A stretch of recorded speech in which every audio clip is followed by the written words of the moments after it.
Hai, ini yang cerita ke satu, dua, tiga, keempat. Cerita keempat bagaimana Tuhan benar-benar membantu saya juga di Jepang.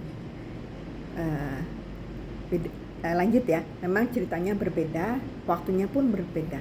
Oke, ini ketika saya ke Jepang menengok anak saya yang terakhir sebelum pandemi tahun 2019, Agustus saya ke sana Jepang untuk menjenguk anak saya.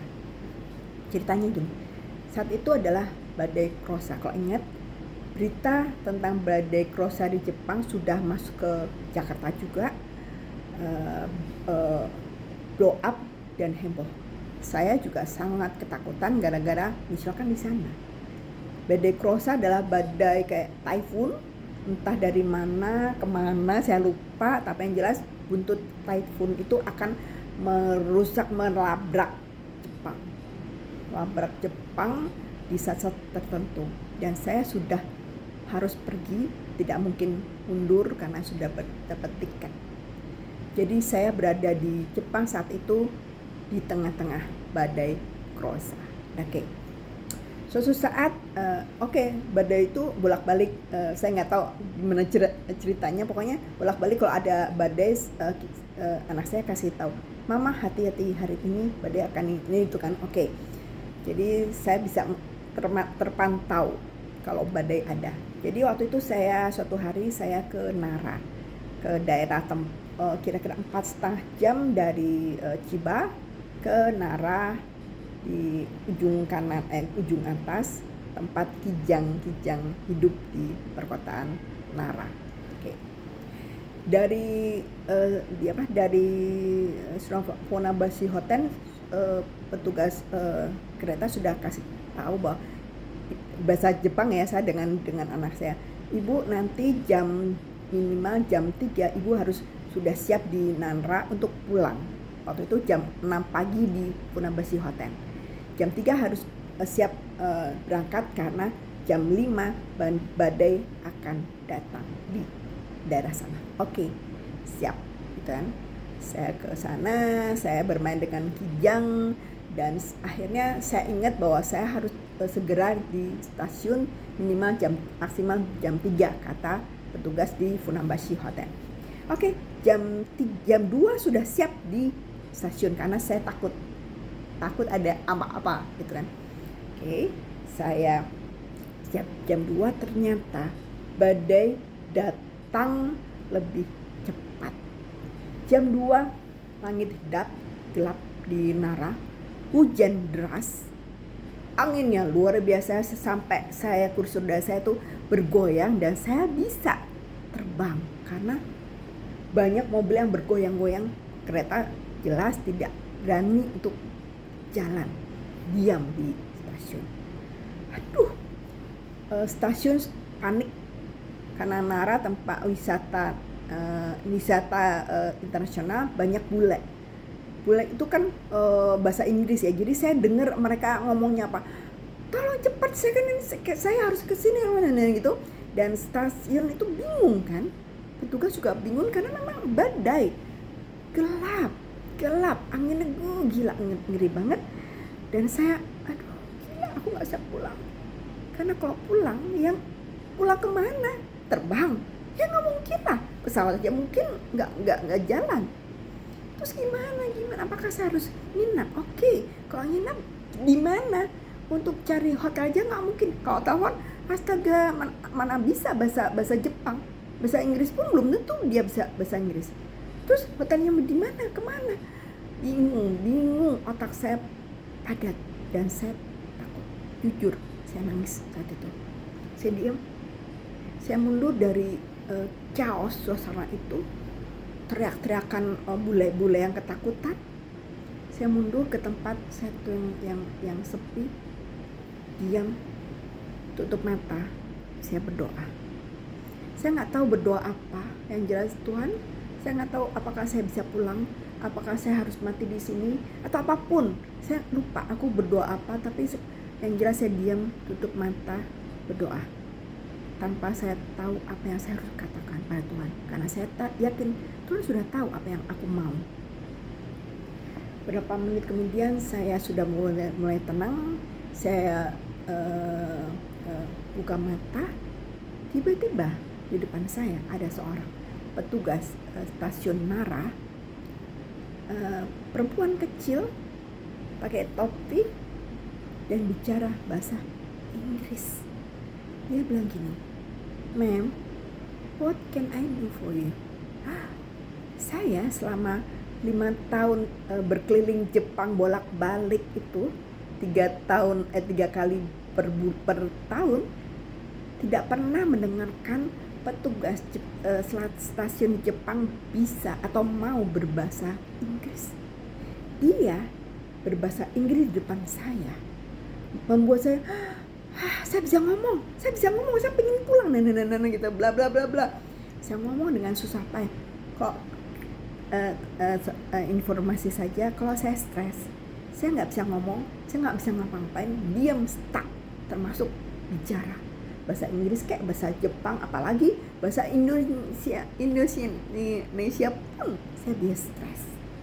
Tapi saya bisa bahasa Inggris walaupun dengan susah payah. Saya cuma bilang, saya mau pulang, bisa nggak sampai kira-kira badai sampai jam berapa? Apakah bla bla bla bla, sampai dia bilang dengan lebih lantang, "Ma'am, saya bisa berbahasa Melayu." Astaga Tuhan, saya sadar ini ada seseorang yang diutus Tuhan untuk membantu saya.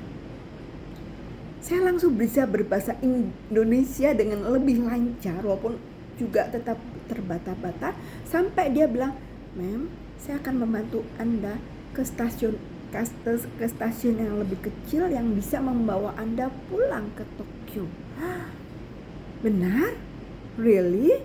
Yes. Kenapa ini nggak bisa? Yang ngoceh sesuatu yang saya lupa dia ngomong apa, pokoknya yang di sini nggak bisa ke sana karena apa? Tetapi ada stasiun kecil yang dimana saya bisa ke Tokyo dengan kereta yang berbeda.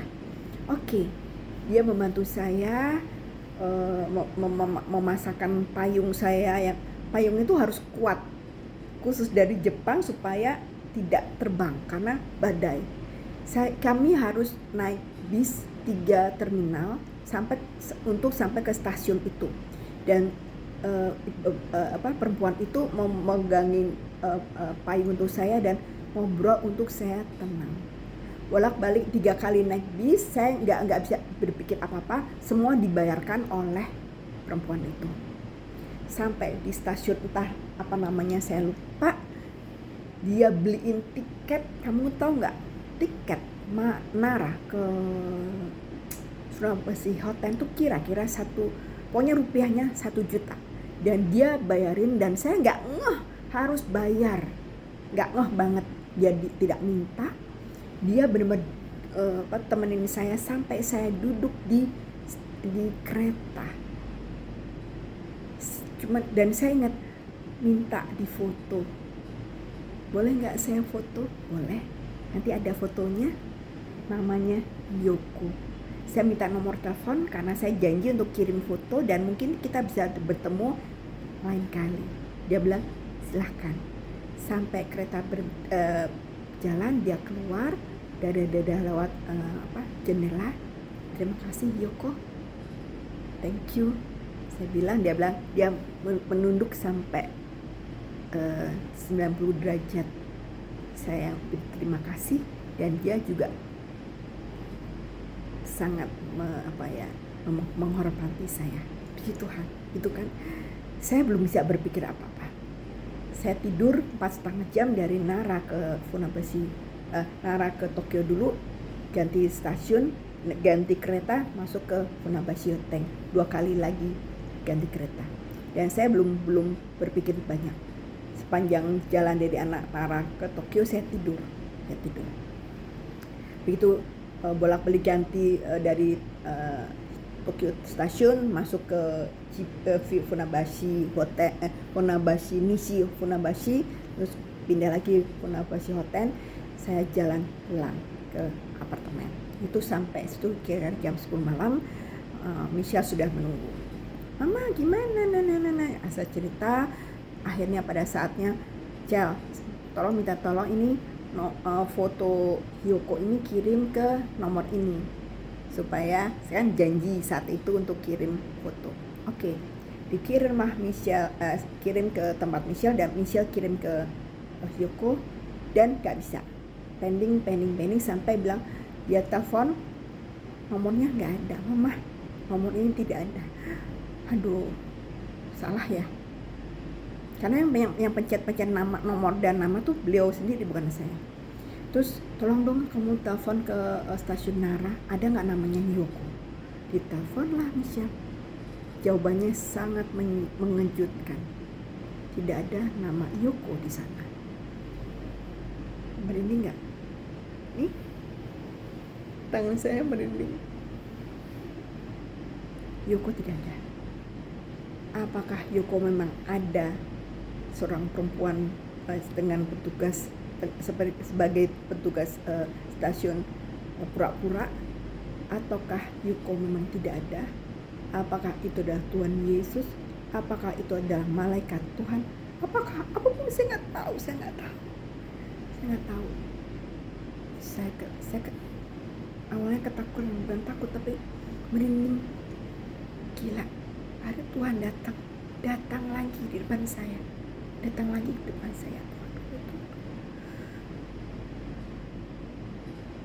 Sampai sekarang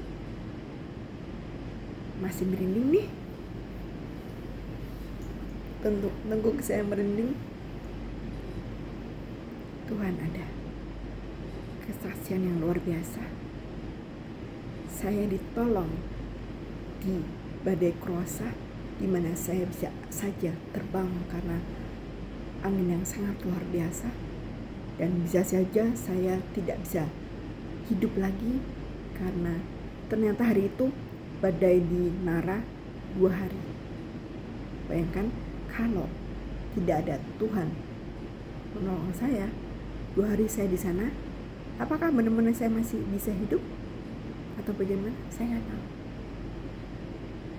Oh iya, hari itu adalah hari terakhir sebelum besoknya saya siap-siap, sorenya saya pulang. Artinya kalau saya 2 hari di sana gara-gara badai Kroasa, saya tidak bisa pulang ke Indonesia karena besoknya sorenya saya harus pulang. Iya, saya ingat. Gila kan? Apakah kalian percaya? Saya nggak tahu, dan saya nggak peduli. Saya hanya cerita bahwa Tuhan Yesus luar biasa. Tuhan luar biasa. Ada lagi, nanti akan saya cerita lagi. Yang jelas, pagi ini saya sengaja untuk bercerita tentang luar biasanya Tuhan yang selalu menjaga saya, membantu saya di saat yang tepat. Jadi jangan pernah berpikir Tuhan tidak membantu kita. Mungkin kita merasa tidak dibantu karena waktu itu belum saatnya. Mungkin saat itu kita diminta harus berpikir lagi, harus berjuang dulu sampai pada saatnya Tuhan membantu kita. Jangan pernah berpikir bahwa Tuhan tidak sayang pada kita, karena pada saatnya Tuhan akan menyatakan luar biasanya Tuhan kepada kita dengan cara yang luar biasa.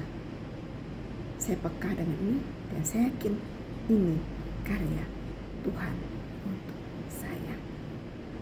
Terima kasih Tuhan Yesus. Terima kasih teman-teman sudah mendengarkan cerita atau apa, saya nggak tahu, kesaksian saya dengan Tuhan Yesus yang luar biasa.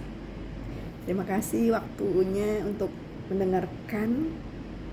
Semoga menjadi inspirasi dan semakin percaya bahkan bahwa Tuhan kita memang sangat luar biasa. Selamat pagi. Tuhan Yesus memberkati kita semua.